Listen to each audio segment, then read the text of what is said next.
سعودی عرب پر حملے غیر ضروری کشیدگی ہیں۔ فیلڈ مارشل سعید عاصم منیر کی زیر صدارت کور کمانڈرز اجلاس میں سعودی عرب کے پیٹرو کیمیکل اور صنعتی کمپلیکس پر حملوں کی شدید مذمت۔ سعودی پیٹرو کیمیکل اور صنعتی کمپلیکس پر حملوں پر تشویش کا اظہار کیا گیا۔ ISPR کا کہنا ہے ایران کے سعودی عرب پر حملے پرامن ذرائع سے تنازع کے حل کی مخلصانہ کوششوں کو نقصان پہنچا رہے ہیں۔ سنگین اشتعال انگیزی کے باوجود سعودی عرب کے تحمل اور محتاط رویے سے ثالثی کی راہ ہموار ہوئی۔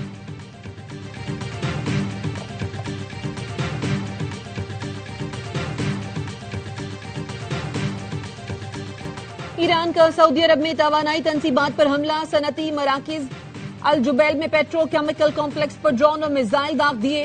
امریکی کمپنی ایگزان موبل، ڈاک کیمیکل اور ساڈا کو نقصان پہنچا۔ امریکی شیورون فلپس کمپنی بھی نشانہ بنی۔ پاسداران انقلاب کا کہنا ہے سعودی عرب میں حملے شیراز میں کیے گئے حملوں کا جواب ہیں۔ پاکستان کی سعودی عرب پر حملے کی مذمت، قیمتی جانوں کے ضیاع پر افسوس کا اظہار۔ ترجمان دفتر خارجہ کا کہنا ہے یہ حملے سعودی عرب کی خود مختاری، علاقائی سالمیت کی سنگین خلاف ورزی ہیں۔ مشکل گھڑی میں سعودی حکومت سے یکجہتی کا اظہار کرتے ہیں۔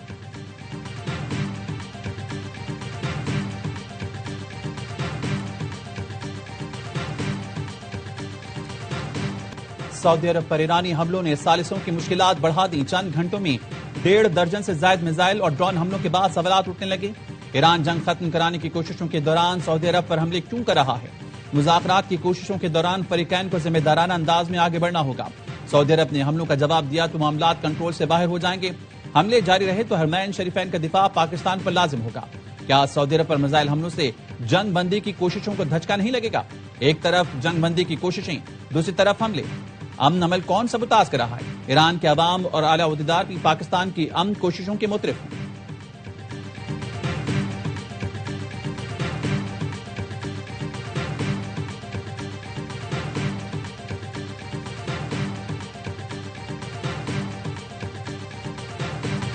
سعودی تیل تنصیبات پر حملے اور معیشت کو نشانہ بنانا کسی طور قابل قبول نہیں۔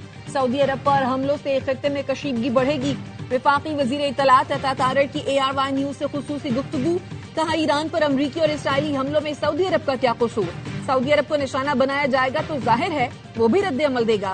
سعودی عرب کی سرزمین بھی ایران کے خلاف استعمال نہیں ہو رہی۔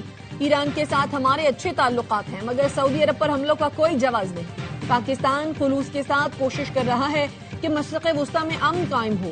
امن و استحکام کے لیے اپنا کردار ادا کرتے رہیں گے۔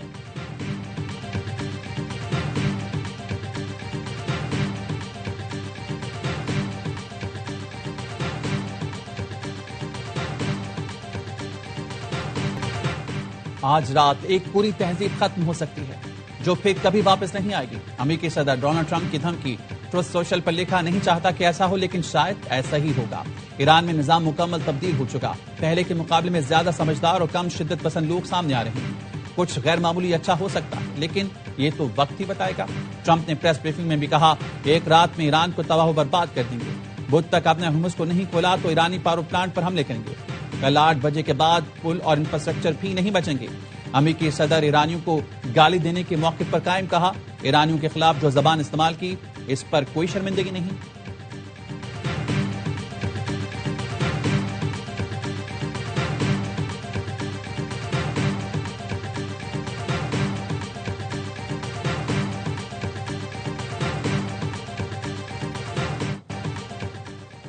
مذاکرات میں تعطل کی وجہ امریکی صدر کی تضحیق آمیز زبان ہے۔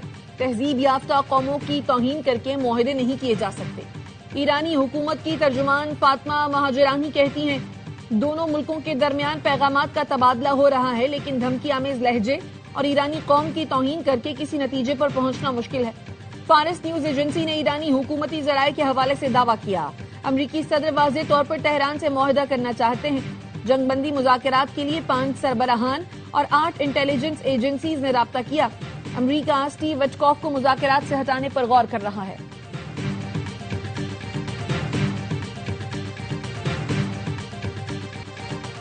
امریکہ کے ساتھ کسی بھی عارضی جنگ بندی کو مسترد کرتے ہیں۔ ایران نے ثالثوں کی جانب سے دی گئی جنگ بندی تجویز کو مسترد کر دیا۔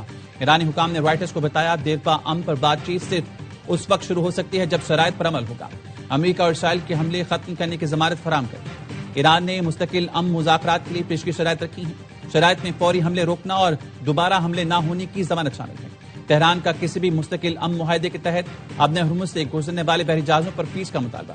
پاکستان میں ایرانی سفیر رضا امیری مقدم کہتے ہیں خطے میں جنگ بندی کی پاکستان کی ثالثیوں کی مثبت کوششیں اہم، حساس اور نازک موڑ پر ہیں۔ مزید پیش رفت کے لیے انتظار کریں۔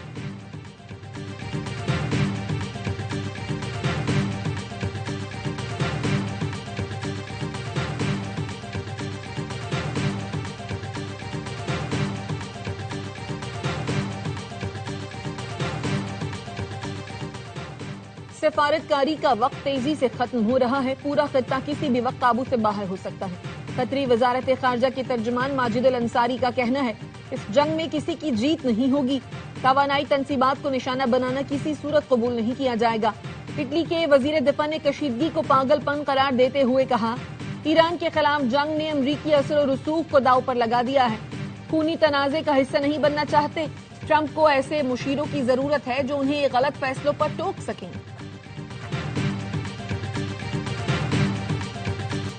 ایرانی صدر مسعود پزشکیان نے خود کو جنگ کے لیے رجسٹر کرا لیا۔ ایکس پوسٹ میں لکھا مجھ سمیت 1 کروڑ 40 لاکھ ایرانی وطن کے دفاع کے لیے جان قربان کرنے کے لیے تیار ہیں۔ ایرانی وزیر داخلہ کا کہنا ہے 10 روز پہلے عوام سے فوج میں شامل ہونے کا کہا گیا تھا، جس پر بھرپور رد عمل سامنے آیا ہے۔ 1 کروڑ سے زائد افراد خود کو رجسٹر کرا چکے ہیں۔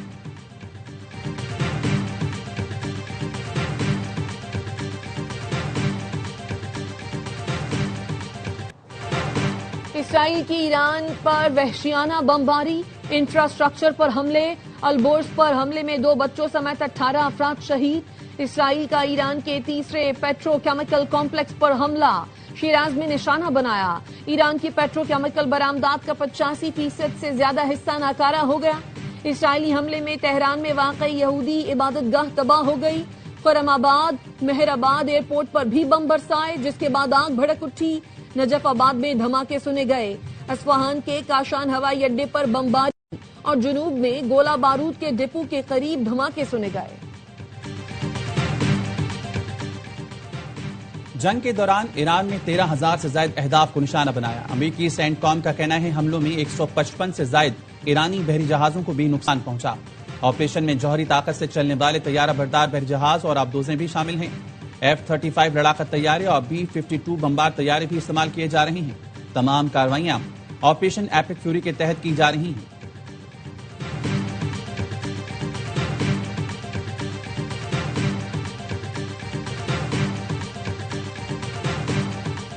خلیجی ملکوں میں امریکی اڈوں پر ایران کے حملے جاری۔ کویت میں امریکی بیس پر حملہ، امریکی حکام کا کہنا ہے ایران کے ڈرون حملے میں 15 امریکی زخمی ہوئے۔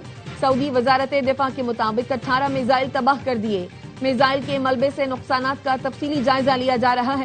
ایرانی حملوں کے خدشے کے باعث بند کیا گیا سعودی عرب اور بحرین کو ملانے والا پل 5 گھنٹے بعد ٹریفک کے لیے کھول دیا گیا۔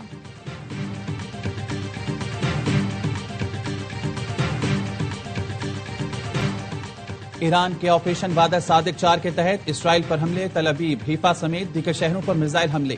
اسرائیلی دفاعی نظام میزائل روکنے میں ناکام رہا۔ تل ابیب میں میزائل گرنے سے عمارت کو نقصان پہنچا۔ حیفا میں بھی ایرانی حملوں سے نقصان ہوا۔ 28 فروری سے جاری جنگ میں ایران نے اسرائیل پر 500 سے زائد بیلسٹک میزائل داغ دیے۔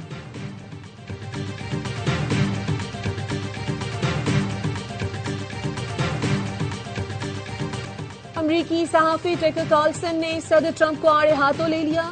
اسلام کا مذاق اڑانے پر سخت ترین رد عمل کا اظہار، کہا کوئی بھی صدر اس قدر گری ہوئی حرکت نہیں کر سکتا کہ اسلام جیسے مقدس مذہب کا مذاق اڑائے۔ یہ ناقابل قبول اور شرمناک ہے۔ آپ خود کو کیا سمجھتے ہیں؟ ایسٹر کی صبح ایسے الفاظ ٹویٹ کر رہے ہیں۔ ایسے الفاظ نہ صرف اسلام بلکہ عیسائیت کا بھی مذاق ہے۔ چینی تجزیہ کار وکٹر گاؤکی نے اسرائیل کو وارننگ دے دی، کہا اگر اسرائیل کسی بھی ملک خصوصاً ایران کے خلاف ایٹمی ہتھیار استعمال کرتا ہے تو اسے بین الاقوامی سطح پر شدید رد عمل اور تنہائی کا سامنا کرنا پڑے گا۔ ایٹمی جنگ ہوئی تو کوئی بھی زندہ نہیں بچے گا۔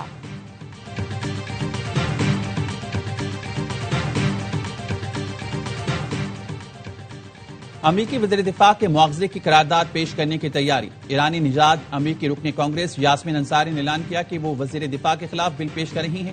یاسمین انصاری نے کہا جنگ کا اعلان کرنے کا اختیار صرف کانگریس کو حاصل ہے، کسی منمانی کرنے والے صدر یا اس کے قریبی حلقے کو نہیں۔ وزیر دفاع کی لاپرواہی نے امریکی فوجی اہلکاروں کو خطرے میں ڈالا۔ بار بار جنگی جرائم کا ارتکاب، لڑکیوں کے اسکول پر بمباری اور شہری انفراسٹرکچر کو نشانہ بنانا مواخذے اور عہدے سے ہٹانے کے لیے کافی ہے۔ ایگزیوس کے مطابق وزیر دفاع کی عوامی مقبولیت میں کمی آئی۔ استنبول میں اسرائیلی قونصل خانے کے قریب فائرنگ سے 3 افراد ہلاک تو پولیس اہلکار زخمی۔ پولیس کا کہنا ہے مرنے والوں میں 2 حملہ آور شامل ہیں، ایک کو زخمی حالت میں گرفتار کر لیا گیا۔ ترک وزیر انصاف کا کہنا ہے فوری طور پر واقعے کی تحقیقات کا حکم دے دیا۔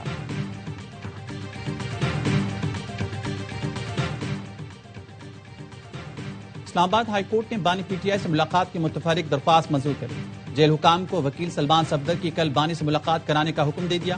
بانی پی ٹی آئی اور بشرا بی بی کی اپیلیں جلد نمٹانے کا دیا۔ 190 ملین پاؤنڈ کیس کی سماعت کے دوران بیرسٹر سلمان صفدر نے کہا خاتون کی حد تک آپ سزا معطلی کی درخواست پر فیصلہ کر دیں۔ چیف جسٹس سرفراز ڈوگر نے ریمارک دی آپ دلائل دینا شروع کریں تو 7 دن میں فیصلہ کر دیں گے۔ آپ جیل میں مل کر آئیں، ہم اپیل فکس کر دیتے ہیں۔ عدالت نے سماعت جمعرات تک ملتوی کر دی۔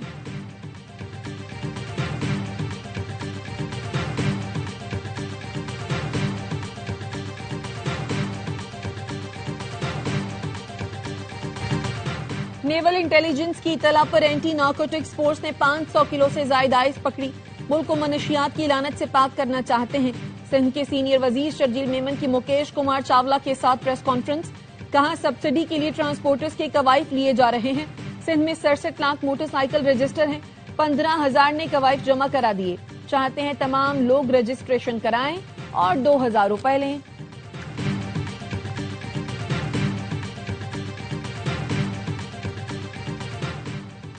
سرکاری افسران کے اثاثے دسمبر تک پبلک کرنے کا فیصلہ۔ حکومت نے آئی ایم ایف کو گورننس میں بہتری اور اینٹی کرپشن اصلاحات تیز کرنے کی یقین دہانی کرا دی۔ موقف اپنایا، مالی جرائم کی تحقیقات کے لیے قانون نافذ کرنے والے اداروں کی استعداد کار بہتر بنائی جائے گی۔ ایسٹ ریکوری اور مینجمنٹ یونٹس کو مضبوط بنایا جائے گا۔ لوٹے گئی دولت بیرون ملک سے واپس لانے کے لیے عالمی معاہدوں میں بہتری کا پلان بھی شیئر کر دیا۔ کرپشن کے خلاف ایکشن پلان اکتوبر تک تیار کیا جائے گا۔ نیب کو مزید خود مختاری دی جائے گی۔ Anti money laundering counter terror financing authority کے تحت ٹاسک فورس قائم کی جائے گی۔ آئی ایم ایف کا نیب چیئرمین کی تقرری کے لیے کمیشن قائم کرنے پر زور۔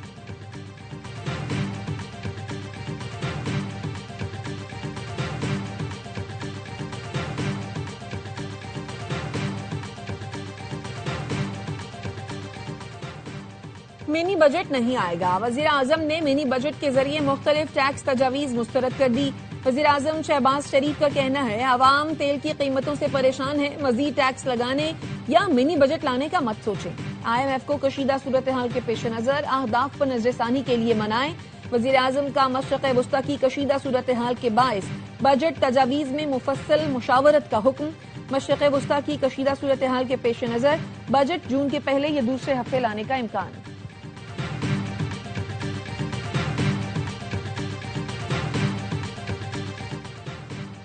ترسیلات زر پر تاحال کوئی منفی اثر نہیں پڑا۔ معیشت کی بہتری اور استحکام کے لیے دن رات کام کر رہی ہیں۔ قومی خزانے پر بوجھ بننے والے اداروں کی نجکاری ناگزیر ہے۔ حکومت نے 26 اہم ادارے نجکاری کمیشن کے حوالے کر دیے۔ وزیر خزانہ محمد اورنگزیب کا قومی اسمبلی میں اظہار خیال، کہا دنیا بھر میں پیٹرولیم مصنوعات کی قیمتوں میں یومیہ بنیادوں پر اضافہ ہو رہا ہے۔ متحدہ عرب امارات میں پیٹرول 30 اور ڈیزل 70% مہنگا ہوا۔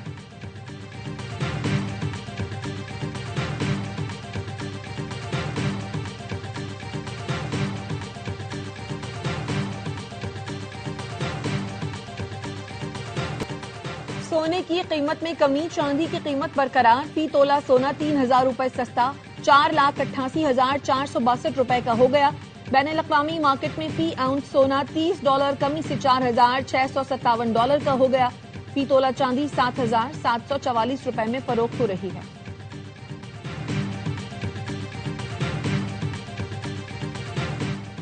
وزیر اعظم شہباز شریف سے ترکیہ کی آئینی عدالت کے صدر کی ملاقات۔ وزیر اعظم نے کہا پاک ترک برادرانہ تعلقات جامع معاشی شراکت داری کی جانب گامزن ہیں۔ انصاف تک رسائی کے لیے پاکستان اور ترکیہ تجربات سے فائدہ اٹھا سکتے ہیں۔ جلد انصاف کے لیے ڈیجیٹل ٹیکنالوجی کے تبادلے کی وسیع استعداد موجود ہے۔ موسمیاتی تبدیلی اور انسداد دہشت گردی کے قوانین پر تعاون کیا جا سکتا ہے۔ ترک وفد کا شاندار مہمان نوازی پر اظہار تشکر، کہا پاکستان کے ساتھ محبت ہر ترک شہری کی رگوں میں بسی ہے۔